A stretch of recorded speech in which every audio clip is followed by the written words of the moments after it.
শাশুড়ির জন্য রান্না করা খাবার নিয়ে যাচ্ছি। শুধু কি খাবার তা না, বাজার, দই এগুলো নিয়ে যাচ্ছি। শাশুড়ির বাড়ি কিন্তু খুবই কাছে। গাজীপুরে সকাল থেকে বৃষ্টি ছিল, তাই আমাদেরকে অটোতে করে যেতে হচ্ছে। যদিও আমরা হেঁটে যেতে পারতাম, কিন্তু রাস্তাঘাটে কাদা দিয়ে অবস্থা খারাপ, পিচ্ছিল হয়ে আছে।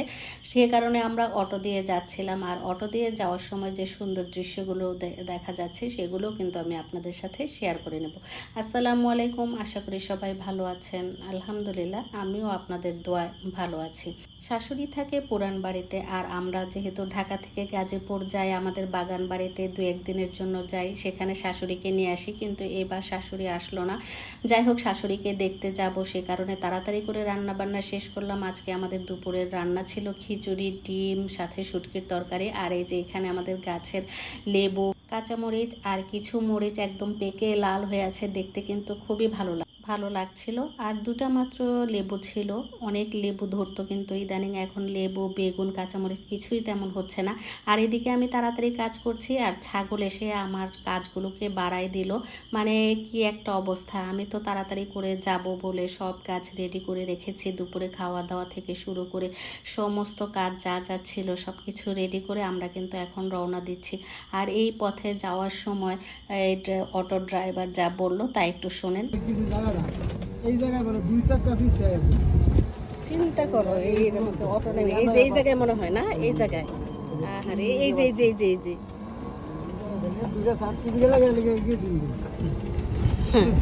ওই সবসময় ঘুরাই গাড়ি আনো আশা ঘুরে জমলে না আপনা মাই দিছি বললে তো একেবারে অটো শেষ।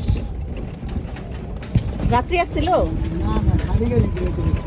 ও, ভাগ্যে সে ব্যালেন্স করতে পারছে।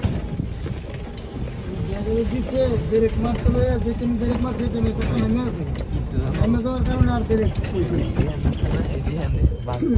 অটোতে চললে এই একটা রিস্ক থেকে যায়, কারণ অটো অহরহ অ্যাক্সিডেন্ট হয়। তো যাই হোক, আমরা আমার শাশুড়ির সাথে দেখা করলাম, সেখানে যে পিঠা খেলাম, তারপর গল্প করে আমরা চলে আসলাম আমাদের বাগান বাড়িতে। আর আসার সময় সন্ধ্যা প্রায় হয়ে আসছিল। আকাশটা এত ভালো লাগছিল, যে কারণে এই ভিডিওটা করা। তো যাই হোক, আমরা যেহেতু বাড়িতে চলে আসছি, বাড়িতে চলে আসার আগে যা যা দেখলাম সব কিছুই আমার কাছে ভালো লেগেছে, যে কারণে আপনাদের সাথে শেয়ার করা। আর এখানে চাঁদটা দেখে এত ভালো লাগলো। তো যাই হোক, এই যে কাদা পিচ্ছিল মাটির রাস্তা দিয়ে আমরা হেঁটে যাচ্ছিলাম। আঁকা বাঁকা পিচ্ছিল রাস্তা দেখে আমরা অটো থেকে নেমে হাঁটা ধরেছি, আর বাসায় এসে পিঠা খাওয়া শুরু করলাম। খেতে খেতে তো প্রায় শেষ করে ফেলেছি, তখন মনে হলো যে ভিডিও করা হয়নি। তো যাই হোক, এই ছিল আমার আজকের ব্লগ। নেক্সট ব্লগ দেখার আমন্ত্রণ জানিয়ে আজকের মতো আপনাদের কাছ থেকে বিদায় নিচ্ছি। সবাই ভালো থাকবেন।